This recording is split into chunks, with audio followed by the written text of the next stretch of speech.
Assalamualaikum CSS aspirants. I welcome you all on the platform of Nearpeer. अच्छा जी, वो तमाम students जिनके optional subject में जेंडर स्टडीज़ है या फिर उनके ऑप्शनल सब्जेक्ट्स में क्रिमिनोलॉजी है, ये ऑप्शनल्स की बात होगी। और बाकी आपके कंपल्सरी सब्जेक्ट्स में पाकिस्तान अफेयर्स या करंट अफेयर्स और मोस्ट इम्पॉर्टेंटली एसए के पेपर के लिए आज का आर्टिकल बहुत ज़्यादा इम्पॉर्टेंट है, क्योंकि इसके अंदर बेसिकली बात की हुई है उन फीमेल्स की, उन ख़वातीन की जो किसी न किसी वजह से प्रिजन में हैं। इस आर्टिकल के अंदर डिफरेंट जो स्टैट्स हैं प्रिजन के वो एक्सप्लेन किए गए हैं, और वो स्टैट्स की बेस पे बताया गया है कि कौन सी प्रॉब्लम्स हैं जो वुमेंस को फेस करनी पड़ती हैं। हमारा जो है जुडिशियल सिस्टम वो कहाँ पे लैग कर रहा है, और हमारी ओवरऑल जितने भी क्रिमिनल प्रोसीजर्स हैं फीमेल्स के, अगर हम स्पेसिफिकली बात करें तो वो कहाँ कहाँ पे लैग कर रहे हैं। ये आर्टिकल जो है ये पब्लिश हुआ था 9 फरवरी को, ठीक है, डॉन के अंदर, और वुमेन इन प्रेजेंस इसका टाइटल था। हम इस आर्टिकल के एनालिसिस की तरफ चलते हैं। अगर हम सॉरी हम अगर इस आर्टिकल के एनालिसिस की बात करें तो सबसे पहले हम इसकी समरी को देखते हैं। इस आर्टिकल की समरी जो है यहाँ पे बता दिया गया कि पाकिस्तान के अंदर अगर सिर्फ हम बात करें तो जो वीमेन थी वो 2.8% उनकी रेशो थी प्रिजन्स के अंदर। और प्राइमरी कॉज जो वुमेन इम्प्रिजनमेंट का वर्ल्ड वाइड है, ये सिर्फ पाकिस्तान की बात नहीं हो रही, ये पूरी दुनिया की यहाँ पर बात हो रही है कि पूरी दुनिया में जो औरतें जिनको जेल हो जाती है या मुख्तलिफ सज़ाएँ होती हैं, उनकी वजह नारकोटिक्स होती हैं। यानी हम ड्रग्स की बात कर सकते हैं यहाँ पे, या और भी कोई भी नशे आवर चीज़ें। लेकिन सोचने की बात यह है कि वुमेन को इनकी या औरतों को इनकी एक्सेस किस तरह से मिलती है। वो तो अगर हम देखें तो घरों में होती हैं। 99% अगर हम हर एरिया की बात करें तो औरतें घरों में ही होती हैं, या जो बाहर जा भी रही हैं उनकी जॉब्स इस तरह की होती हैं कि वो लाइक उनका ड्रग से कोई ताल्लुक नहीं होता डायरेक्ट, और ना ही वो ड्रग ट्रैफिकिंग में इन्वॉल्व होती हैं। तो फिर ये इस तरह की क्यों हमारे पास आ जाते हैं स्टैट्स कि 2.8% जो है अगर विमेन है डिफरेंट प्रिजन्स के अंदर, तो वहाँ पे मेजर जो है वो नारकोटिक रिलेटेड ऑफेंसेस हैं। इस आर्टिकल में उन्होंने basically gender responsive legal reforms की बात की है, लीगल एड की बात की है, क्योंकि जब हम अपनी सोसाइटी के अंदर सिर्फ पाकिस्तानी सोसाइटी में ही देखें या ओवरऑल एशिया में देखें, तो अगर वही जो गुनाह है कोई भी हो, या कोई भी आप कह लो कि वो इवन चोरी हो या कुछ भी हो, या फिर ड्रग से रिलेटेड हो, अगर तो वो कोई लाइक मैन कर रहा है तो वो बिल्कुल सही होता है। लाइक वो उसे उसकी फैमिली भी सपोर्ट करती है, सोसाइटी भी किसी हद तक सपोर्ट करती है। लेकिन वही सेम चीज़ अगर कोई औरत कर देती है तो वो बहुत बड़ा गुनाह बन जाती है। और इस आर्टिकल में एक पॉइंट ये भी बताया गया है कि किस तरह से जो औरतें इस साइड पे किसी ऑफेंस में आ भी जाती है तो उनकी फैमिली उनको सपोर्ट करना बंद कर देती है। अगर हम आर्टिकल 25(3) कॉन्स्टिट्यूशन ऑफ पाकिस्तान की बात करें, तो वो ये अलाउ करता है हमारे स्टेट को कि वो रूल्स बनाए औरतों और बच्चों के लिए, ठीक है। ये वो उन रूल से अलग हैं जो वैसे औरतों को दिए गए थे, या जनरल राइट्स ऑफ इक्वलिटी हैं, ये उन रूल से बिल्कुल हटके थे। और ये सिर्फ इसलिए थे, अगर हम बात करें इस आर्टिकल के कॉन्टेक्स्ट में भी, तो ये रूल सिर्फ इसलिए थे कि वो फीमेल्स जो प्रिजन के अंदर डिफरेंट मुश्किलात से गुजर रही होती हैं, या उनके लिए हमारा जो है वो क्रिमिनल सिस्टम इतना स्ट्रांग नहीं है, या फिर उनके कोर्ट केसेस में इशू होता है, तो हम ये आर्टिकल 25(3) अलाउ करता है कि औरतों और बच्चों के लिए टाइम टू टाइम नए रूल्स बनते रहें। देन हम यूएन बैंकॉक रूल्स की बात करेंगे। यूएन बैंकॉक रूल्स एंड पे एक्सप्लेन, इसकी जो है एक्सप्लेनेशन वो ऐड भी कर दी गई है अगर किसी बच्चे ने बहुत डिटेल में पढ़ना हो। लेकिन इसका शॉर्ट यही है, अगर मैं आपको यहाँ पे एक्सप्लेन करती चलूँ यूएन बैंकॉक रूल्स, वो यही है कि इसमें बेसिकली रूल्स बनाए गए थे औरतों के लिए, फीमेल्स के लिए। इससे पहले अगर नेल्सन मंडेला रूल्स भी थे तो वो सिर्फ मेल्स के लिए थे, उसके अंदर लाइक फीमेल्स की या ख़वातीन की किसी भी तरह की कोई बात नहीं की गई थी। लेकिन ये रूल्स स्पेसिफिकली फीमेल्स के कॉन्टेक्स्ट में बनाए गए थे कि ऐसी औरतें जो किसी भी ऑफेंस के अंदर प्रिजनमेंट में होती हैं या उन्हें कोई सज़ा दी जाती है, तो वो कौन से रूल्स और रेगुलेशंस होने चाहिए जिनसे हम फीमेल्स को प्रोटेक्ट कर सकें, उन्हें जो है वो बेहतर तरह से फैसिलिटेट किया जा सके। हम अब चलते हैं इस आर्टिकल के की पॉइंट्स पे। Growing female prison population. सबसे पहले बात करते हैं कि जो औरतों की पॉपुलेशन जो है वो जेलों के अंदर बढ़ रही है मुख्तलिफ। Global female incarceration has increase by 33%, surpassing the 25% rise in male prisoners. अब देखें कि वो कहते हैं कि ग्लोबली अगर हम देखें तो ये जो है वो रेशो 33% हो चुकी है, और जबकि अगर मेल्स की बात करें तो ये रेशो 25% है। इसका मतलब है कि जो फीमेल प्रिजनर्स हैं उनकी जो लाइक अब कह लो कि तादाद है वो मेल्स के मुकाबले में बढ़ चुकी है। In Pakistan 50 female inmates make up 1.5% of total prison population. अगर पाकिस्तान की प्रिजन पॉपुलेशन 100% जो है, अगर हम सिर्फ प्रिजन पॉपुलेशन की बात करें तो इसके अंदर जो है वो लाइक 1.5%, यानी आपके 98.5% अगर मेल्स हैं तो 1.5% आपकी फीमेल्स हैं। जो अगर हम वैसे बात करें तो 15-50 बनती है। हाँ, ये 100% के अंदर से उन्होंने रेशियो लिया। देन है नारकोटिक्स रिलेटेड ऑफेंसेस।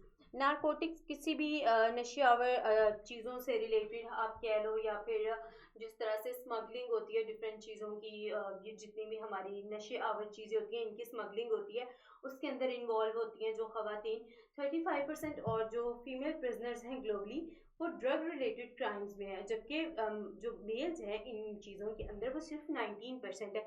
यानी अगर नारकोटिक रिलेटेड ऑफेंसेस की बात करें तो हमारे पास मेल्स की पॉपुलेशन 19% है और फीमेल्स 35% है।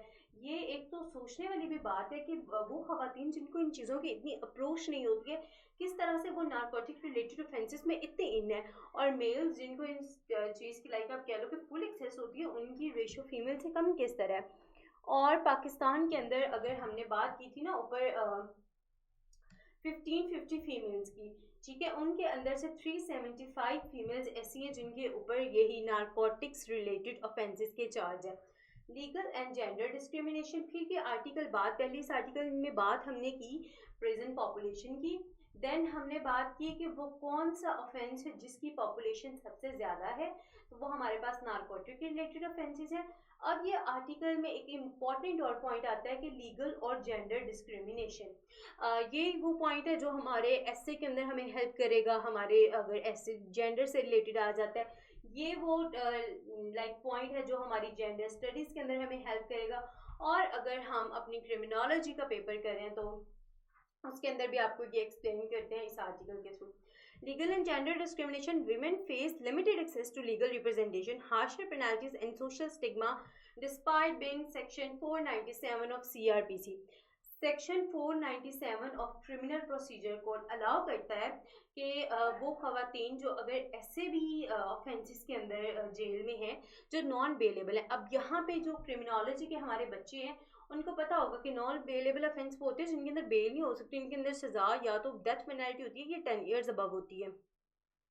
तो अगर कोई फीमेल ऐसी ऑफेंस के अंदर भी है तो वहाँ पे भी जो है ये आर्टिकल अलाउ करता है कि यहाँ पे जो स्पेशल केस होता है फीमेल्स का, या फिर हमारे पास जो 16 इयर्स ओल्ड हमारे लाइक जो जुवेनाइल बच्चे आ जाते हैं, juvenile offence like sorry juvenile criminals जो होते हैं, या फिर अगर कोई बंदा फिजिकली सिक है या बीमार है, और या फिर जिन लाइक ऐसे कोर्ट केसेस जिनके शवाहिद जो है कि उस पर्सन का कंफर्म ना हो कि इसी ने ये जुर्म किया है, तो इन सब लोगों के लिए उन्होंने आर्टिकल 490 सॉरी सेक्शन 497(1) और सीआरपीसी अलाउ करता है कि इन केसेस में अगर नॉन बेलेबल ऑफेंस भी है तो बेल दी जा सकती है। लेकिन अगर हम देखें जेंडर डिस्क्रिमिनेशन की जहाँ बात आती है ना, वो ये है कि क्या अगर एक औरत किसी आप लेट से आप अपनी आसपास कोई ज़रा थोड़ा सा अगर उसका एनालिसिस करो तो आपके मोहल्ले में अगर कोई इस तरह की औरत हो या आपकी सोसाइटी में आपकी कॉलोनी में जो किसी भी ड्रग रिलेटेड इशू के अंदर जो है वो जेल में हो, क्या आपकी सोसाइटी आपका एरिया उसको सपोर्ट करेगा? क्या उस औरत का लाइक जो करेक्टर है हम कह लें उसकी इमेज है, क्या वो हमारी नज़रों में बेहतर रह जाएगी? बिल्कुल भी नहीं। लेकिन वही अगर एक मेल होता उसकी जगह तो उसे लोगों ने कहते एक तो वो बात इतनी फैलनी नहीं थी, वो वहीं की वहीं ख़त्म हो जानी थी। और दूसरा ये लोगों ने कहता है हाँ सही है, आदमी है कुछ नहीं होता। यही बात आती है, डिस्क्रिमिनेशन यहाँ पे जो है वो लीगली भी है कि वुमेन के फिर अपनी फैमिली ही सपोर्ट नहीं करती, अपनी फैमिली उनके केस जो है वो उसके लिए केस की सपोर्ट के लिए नहीं जाती, अच्छे लॉयर्स नहीं हायर करते, और ये फिर हमारा डिस्क्रिमिनेशन का पॉइंट आ जाता है। Lake of gender diversity in justice system. अब ये जो पॉइंट है ये हमारे पाकिस्तान अफेयर्स के लिए, जहाँ पे हम अपने जस्टिस सिस्टम की बात करते हैं, ये हमारी क्रिमिनोलॉजी के लिए बहुत ज़्यादा इम्पॉर्टेंट है। और अगर ऐसे में हमें कोई ऐसा कॉन्टेक्स्ट देना पड़ जाए जहाँ हम अपने जस्टिस सिस्टम की बात कर रहे हो या जेंडर रिलेटेड कोई ऐसा टॉपिक हो जिसमें हमें जस्टिस का हिंट देना, तो उसके लिए ये पॉइंट बहुत इंपॉर्टेंट है। Fewer women in law enforcement judicial and prosecution contribute to the system bias and stereotyping. अब एक ये भी है कि अगर हम लेट से यहाँ भी किसी लॉ स्कूल में चले जाए ना, अगर उनकी 100 की स्ट्रेंथ है ना एक बैच की, तो उसके अंदर सिर्फ मिनिमम 15 to 20 वहाँ पे फीमेल स्टूडेंट्स होंगे, बाकी सारे मेल्स होंगे। फिर अगर हम कोर्ट्स की तरफ अगर थोड़ा सा मूव करें, हाई कोर्ट होगी, हमारी सुप्रीम कोर्ट होगी, तो वहाँ पे आप देखोगे कि आपको लाइक जो फीमेल लॉयर्स हैं और जो कॉम्पिटेंट फीमेल लॉयर्स हैं या फीमेल जजेस हैं वो आपको बहुत कम नज़र आते हैं। तो एक तो उन्हें मे भी जो लड़कियां अगर एलएलबी कर भी लेती हैं तो उन्हें आगे इस तरह की अपॉर्चुनिटीज़ नहीं मिलती, या उनकी फैमिली रिस्ट्रिक्शंस ऐसी होती हैं कि वो अपने करियर को आगे नहीं ले जा पाती, और ये हमारे जस्टिस सिस्टम में एक और लैग आ जाते हैं। Challenges for female prisoners. अब हम बात करते हैं उन चैलेंजेस की जो पाकिस्तान की अगर जो फीमेल प्रिजनर्स की पॉपुलेशन है उनको फेस करने पड़ते हैं। वो ये कि जब वो एक औरत जेल में होगी, लाइक प्रिजन में है, उसे उसके बच्चे से दूर कर दिया जाता है। अब बच्चे को माँ की, अगर माँ को बच्चे की ज़रूरत है तो बच्चे को तो माँ की उससे ज़्यादा ज़रूरत होती है। वहाँ पे रिहेबिलिटेशन प्रोग्राम्स नहीं है। और फिर हमारा, हमने पहले भी एक आर्टिकल में डिस्कस किया था, थाना कल्चर। हमारे जो ये जितने भी प्रेजेंस हैं या हमारे पुलिस वालों का बिहेवियर है ना, वो इतना कोई अच्छा नहीं होता हमारी फीमेल प्रिजनर्स के साथ, क्योंकि हमने देखा ही लाइक बहुत ही अजीब सी निगाह से जाता है कि ये तो औरत है और ये गुनाह करके आई हुई है, चाहे वो फिर बेगुनाह ही क्यों ना हो। Legal framework issues. यहाँ पे इस आर्टिकल के एनालिसिस के थ्रू अब एक लॉ आपको पता चलता है, एक और चीज़ पता चलती है। और जब आप अपने एस्से में या अपने जेंडर के पेपर में इस तरह की जो अमेंडमेंट्स हैं, इस तरह के लॉज है, वो जब आप इंकलकेट करते हो तो आपके एग्जामिनर को ये हिंट मिलता है कि इस बच्चे ने बहुत एक्सटेंसिवली पढ़ा हुआ है, ये सिर्फ ऐसे ही पेपर देने नहीं आ गया। Need for non-custodial alternatives urges bail, probation, and parole instead of imprisonment aligned with the UN Bangkok rules. हमने यूएन बैंकॉक रूल्स को ऊपर भी डिस्कस किया और इसकी एक्सप्लेनेशन नीचे भी आपको मिल जाएगी।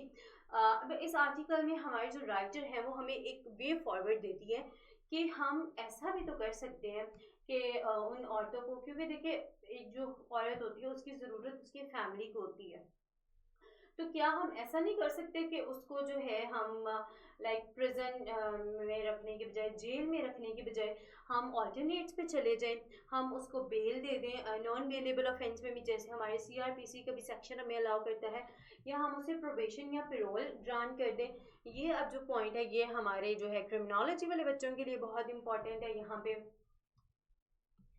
तो ये एक वे फॉरवर्ड है इन सब चीज़ों को काउंटर करने का। और आई अप्रिशिएट कि अगर आप सब इसका कोई वे फॉरवर्ड बताएं कि वो कौन से तरीके हो सकते हैं जिनसे हम अपनी जो वुमेन प्रिजन जो है रेशो उसको कम कर सकते हैं, ताकि वो ख़वातीन जो जेल में हैं किसी भी इस तरह के ऑफेंसेस के अंदर, चाहे वो नॉन अवेलेबल हो, तो उनके क्या वे फॉरवर्ड हो सकते हैं। क्या हम उनके लिए रिहेबिलिटेशन सेंटर्स बना सकते हैं, क्या हम उनके लिए जो है वो प्रोबेशन या पेरोल का इंतज़ाम कर सकते हैं, या फिर उनको बेल दी जा सकती है, क्या वे फॉरवर्ड हो सकते हैं। और क्या अगर हम उनको बेल दे देते तो वो हमारी सोसाइटी के लिए नुकसानदा तो नहीं हो सकती। अब हो सकता है कि अगर जो 100% है उनमें से 99% तो उस तरह की ना हो, लेकिन क्या 1% ऐसी पॉपुलेशन होगी वेमेन प्रिजनर्स की जो हमारी सोसाइटी के लिए नुकसान दो।